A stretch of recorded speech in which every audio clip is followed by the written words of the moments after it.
know this exquisite little inconvenience by the name of, now watch this, Stinkfoot. Welcome to Watch Mojo. And today we'll be counting down our picks for those musicians who were considered to be leaders or primary songwriters within their respective bands. Prince will be saved for another day since Prince and the Revolution just sort of says it all, right? Why do we scream at each other? Number 10. Brendon Urie. Panic at the Disco. It's a de facto position in which many lead singers find themselves while fronting a band.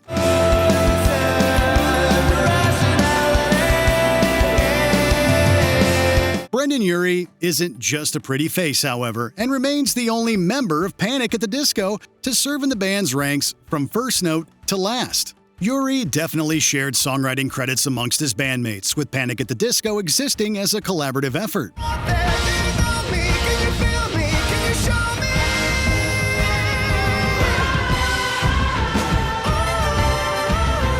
Still, fans would be hard-pressed to deny Urie's place as the face of his band, a frontman whose distinctive voice and stage presence would earn him a long and impressive musical career.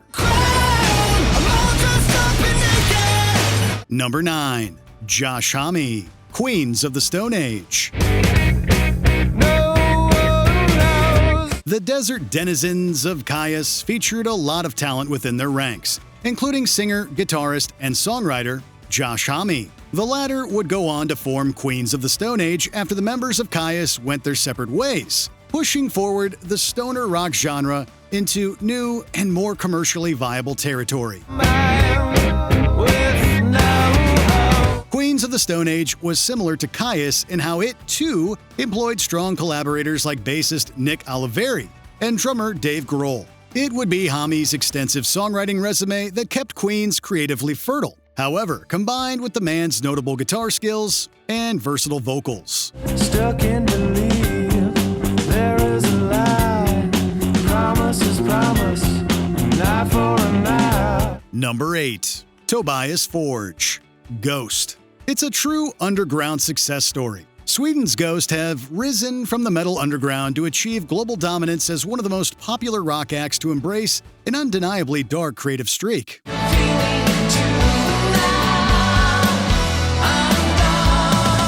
Tobias Forge remains the band's main man and primary songwriter, guiding Ghost's path as more and more fans flock to the group's unique musical concoction. It isn't easy to blend together heavy rock, goth, and cinematic theatricality, yet Tobias's songwriting acumen seems to have led the charge.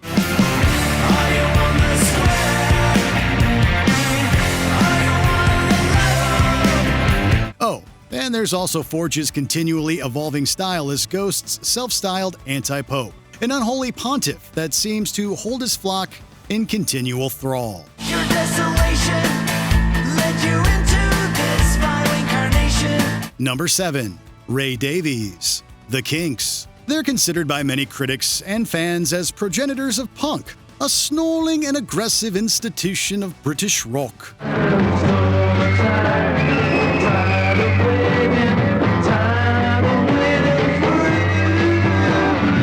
The Kinks was their name, and they were led by the inimitable Ray Davies. The singer, guitarist, and composer collaborated with his brother Dave in The Kinks, while handling the lion's share of the group's songwriting. Come dancing, just like the party on a Saturday.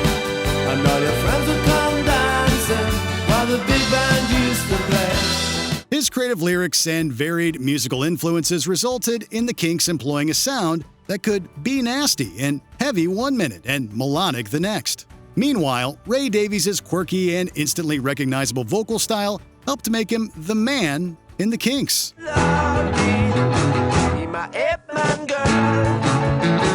Number 6. Frank Zappa, The Mothers of Invention. I'd like to thank the people at the BBC for giving us a chance to do some of the things on television here that they would never let us do in the United States.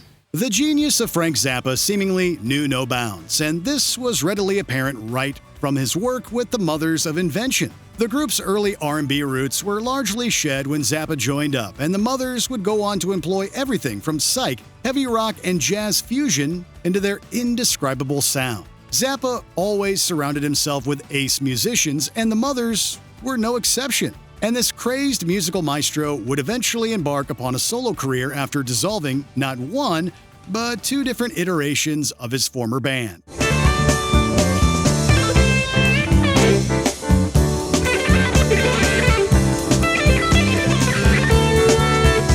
To deep dive into the Frank Zappa discography may be to invite madness, but we highly recommend taking the trip, and yes, that pun is definitely intended. Where all the fevers grow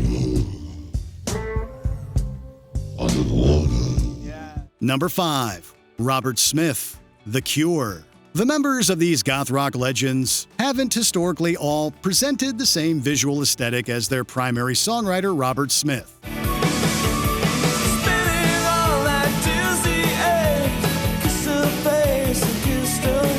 The latter's decision to present with certain clothing and hairstyles certainly led to Smith's position as a fan focal point of The Cure.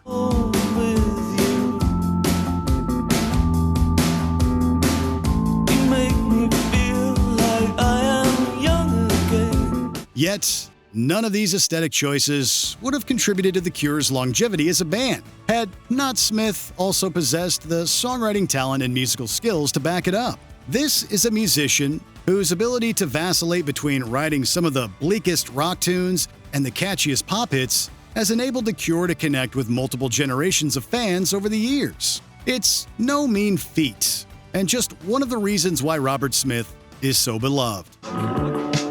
Just follow your eyes. Just follow your eyes. Number 4.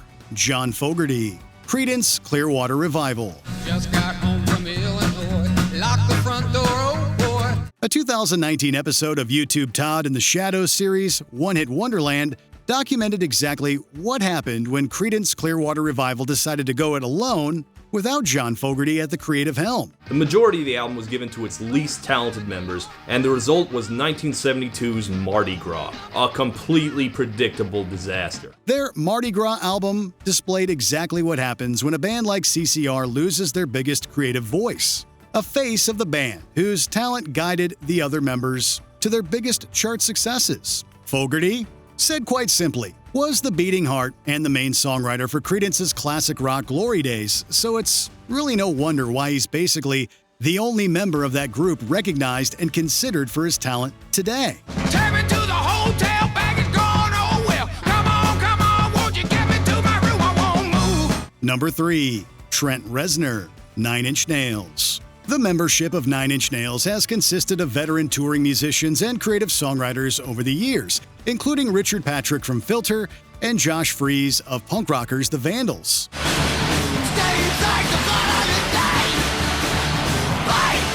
Yet there's no denying how the creative nucleus of 9 Inch Nails is and has always been Trent Reznor. He's composed, recorded, and performed so much by himself over the years that 9 Inch Nails basically feels like him and him alone.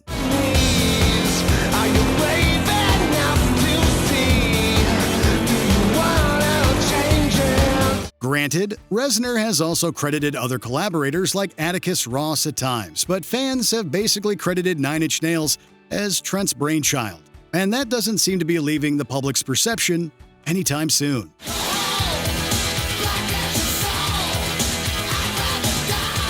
Number 2. Paul McCartney, Wings. Don't let me down.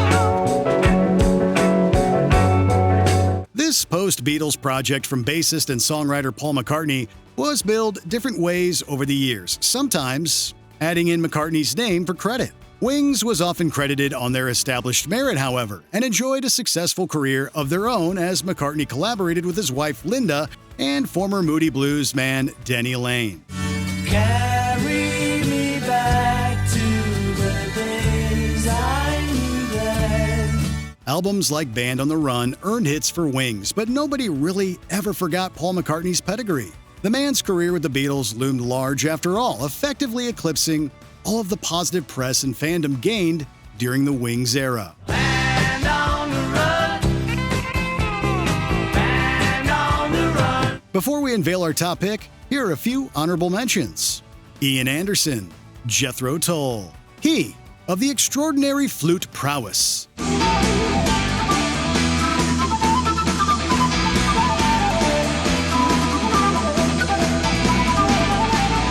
Kevin Parker, Tame Impala, a modern-day prog rock maestro. Eventually terrible memories turn into great ones. Damon Albarn, Gorillaz. From a Brit-pop blur to Gorillaz' animated legacy. Windmill for the land, I'm forever hand in hand. Before we continue, be sure to subscribe to our channel and ring the bell to get notified about our latest videos. You have the option to be notified for occasional videos or all of them. If you're on your phone, make sure you go into your settings and switch on notifications. Number 1. Dave Grohl, Foo Fighters. Music fans from all around the world were dying to know what sort of musical projects might emerge from the ashes of Nirvana. Come as you are, as you were, as I want you to be. They didn't have to wait long, since drummer Dave Grohl would form Foo Fighters the same year as Nirvana's demise. The sound here felt removed from Nirvana's grunge past, embracing a modern rock approach while also embracing Grohl's own punk roots with Scream.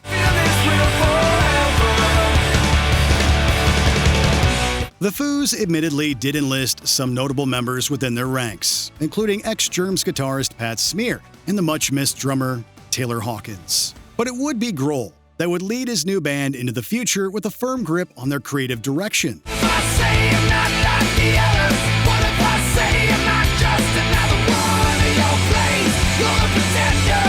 What if I say I will never surrender? What are some other musical brainchilds of famous musicians? Let us know your favorites in the comments.